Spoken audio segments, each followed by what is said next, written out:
वैसे तो भारत एक धर्मनिरपेक्ष देश है, लेकिन भारत का एक ऐसा कानून जो हमेशा विवादों के घेरे में रहा है, जो एक धर्म विशेष को एक विशेष अधिकार देता, जिसके अनुसार दिल्ली हाई कोर्ट की ज़मीन तक कि देश के एक बड़े उद्योगपति मुकेश अंबानी का घर उसकी संपत्ति पे बना हुआ है। नमस्कार दोस्तों, स्वागत है आप सबका एक नए वीडियो में। इस वीडियो में हम बात करेंगे वक्फ बोर्ड अधिनियम 1995 की। आज देश में सेना और रेलवे के बाद देश के अधिक ज़मीनों पे तीसरा बड़ा कब्जा वक्फ बोर्ड का है। वक्फ एक अरबी भाषा का शब्द है जिसका अर्थ है अल्लाह के नाम पे दान की गई ज़मीन। 1947 में भारत के बंटवारे के साथ जब पाकिस्तान अलग हुआ तो पाकिस्तान से जो हिंदू भारत चले आए उनकी संपत्तियों पर वहाँ के लोगों ने कब्जा कर लिया, लेकिन जो मुसलमान भारत को छोड़कर पाकिस्तान चले गए उनकी संपत्ति को यहाँ की सरकार ने किसी को छूने नहीं दिया और तत्कालीन प्रधानमंत्री पंडित जवाहरलाल नेहरू ने उनकी रक्षा के लिए एक समिति का गठन कर दिया।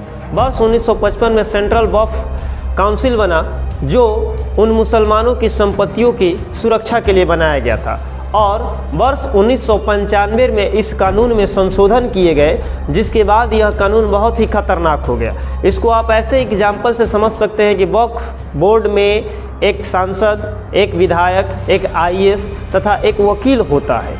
अधिनियम के अनुसार ये सारे मेंबर मुस्लिम होंगे और वक्फ बोर्ड को ये अधिकार है कि अगर वो किसी संपत्ति पर अपना दावा पेश कर देता है तो देश की जनता या फिर जिस व्यक्ति की ज़मीन है वो सिविल कोर्ट, यानी कि आप कोर्ट नहीं जा सकते हैं, आपको वक्फ बोर्ड के सामने ही पेश होना पड़ेगा, जहाँ पे सारे मेंबर मुस्लिम बैठेंगे और वहाँ पे आपको ये साबित करना होगा कि वो प्रॉपर्टी अर्थात वो ज़मीन जो है आपकी है। और अगर आप साबित नहीं कर पाए तो वो ज़मीन वक्फ बोर्ड के अंतर्गत आ जाती है। हाल ही में संसद के शीतकालीन सत्र में बीजेपी की तरफ से इस वक्फ बोर्ड अधिनियम 1995 को पूरी तरीके से निरस्त करने का विधेयक राज्यसभा में लाया गया है।